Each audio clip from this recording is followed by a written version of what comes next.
Eu sou o pastor Fabiano Consoli, eu pertenço à Igreja Evangélica Semeando Família, Eu sou pastor da cidade de Araruama, da nossa igreja, e nós temos a nossa matriz em São Pedro Aldeia, Jardim Esperança, Cabo Frio, e vem mais novidade por aí. Continue orando por esse ministério, continue orando pela nossa vida. Quero compartilhar com vocês hoje uma história muito emocionante, e uma história que tinha tudo para dar errado, uma história que tinha tudo para terminar de maneira trágica.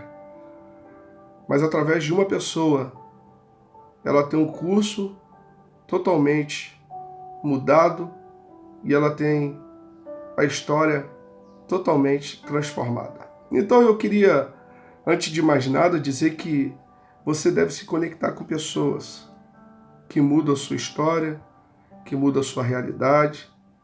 Você deve conectar-se com pessoas que irão te melhorar. Se conectar com algo que nos estraga, com algo que não nos faz bem, é muito fácil. Agora, conectar com aqueles que nos melhoram é desafiador. Nós precisamos achar os Davis da nossa geração e fugir dos Saúls dessa geração. Eu quero compartilhar um texto com vocês, está no livro do 2 Reis, no capítulo 5, no versículo 1 e 2, eu vou ler para vocês, e está escrito assim: Naamã, comandante do exército do rei da Síria, era muito respeitado e honrado pelo seu senhor, pois por meio dele o Senhor dera vitória à Síria, mas esse grande guerreiro ficou leproso.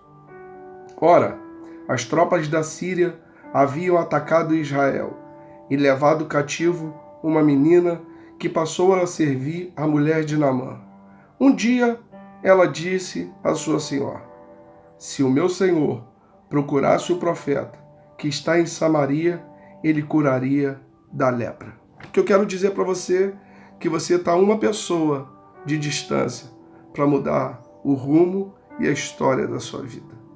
A gente percebe que Naamã ele foi muito bem sucedido, E ele era muito bem sucedido e ele tinha o respeito de todos, porque era um homem dedicado.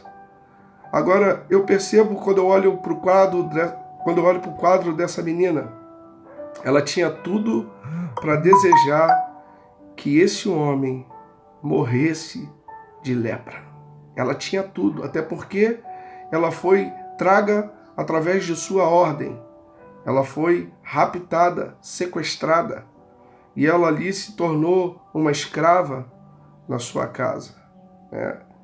E ela começa a olhar, mas não com olhar de desprezo, não com olhar de ódio, não com olhar de dor, mas ela olha com olhar de compaixão e de misericórdia. E no meio disso tudo, eu percebo que ela entende o propósito de tudo aquilo. É o que você hoje precisa entender. Qual é o propósito da sua vida? Qual é o propósito dessa depressão? Qual é o propósito que você se deixou ser acometido por isso? Então, a gente percebe que esse homem ele fica totalmente desesperado, desestruturado, e quando a sua esposa fala para ele o que a serva disse, ele vai procurar o rei. E o rei fala: Naamã, pode ir, que eu lhe darei uma carta. E você vai ler nos versículos diante que Naamã vai a Israel de volta. E quando ele chega diante do rei de Israel, ele entrega a carta do rei. E o rei de Israel, quando lê a carta, ele rasga suas vestes e ele questiona: porventura eu posso ser Deus para curar ou para dar sentença de morte? E Eliseu fica sabendo dessa história e manda o seu servo ir até o rei e manda chamar Naamã até a sua casa. Eu quero dizer que Naamã havia se conectado com o rei.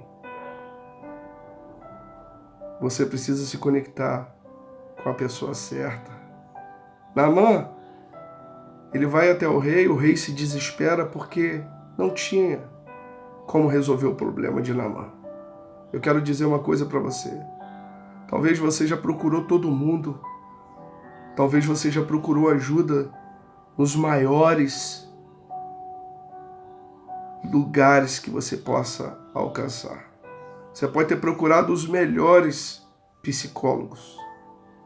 Você pode ter gastado fortunas. Você vai ver na história que Naamã ele leva 350 quilos de prata, 10 peças de roupa finas para presentear o profeta e ele não aceita.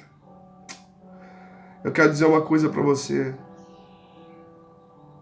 Você precisa entender que você precisa se conectar com Jesus.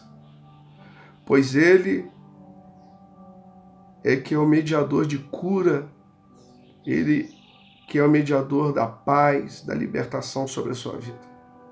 E Ele é que vai fazer com que você entenda o propósito que você está passando. A gente vai ver lá no livro de Jó que Deus falou com ele no olho de um furacão. A gente vai ver no livro de Reis, 1 Reis 18, 19, que depois de tudo que Elias fez, ele desce, quando Jezabel ameaça ele, aquilo entra no seu coração e ele fica praticamente numa depressão profunda e ele chega a pedir a sua morte. E ele entra numa caverna. E num dos momentos mais difíceis da vida dele, Deus fala com ele, sai para fora, faça o caminho de volta e continue. Quando você ouve a voz de Deus, ela te encoraja a sair de onde você está. Ei, levante a sua cabeça. Eu estou aqui hoje como pastor, como um amigo, dizendo que você não está sozinho. Eu sei o que você está passando porque eu já passei por isso. E quando eu comecei a entender o propósito de Deus na minha vida, e quando eu comecei a entender qual era o motivo do que eu estava passando e vivendo, o Senhor me colocou de pé e hoje eu estou aqui dizendo para você que você não está sozinho. Que Deus abençoe você nesse dia e lembre-se que aquela menina que foi colocada na casa de Naamã, ela foi a que mudou a história e todo o percurso da vida de Naamã. Ele foi curado, restaurado, porque ele obedeceu à menina, ele obedeceu ao profeta e ele obedeceu ao rei. Seja obediente, para de relutar contra você mesmo, porque Deus tem o melhor para você. Um beijo no seu coração, que Deus te abençoe. Lembrando a você, nós somos da Igreja Evangélica Semeando Família da cidade de Araruama. Você é nosso convidado especial a estar conosco ali. Nossa celebração, quinta-feira, 19h30, culto da família. Domingo, pela manhã, às 9h, nossa EBD, logo após um café da comunhão. E às 19h30, uma grande celebração, onde nós estaremos reunidos para adorar e exaltar o nome do Senhor. Um ótimo dia, fica na paz, que Deus te abençoe, fica com Deus.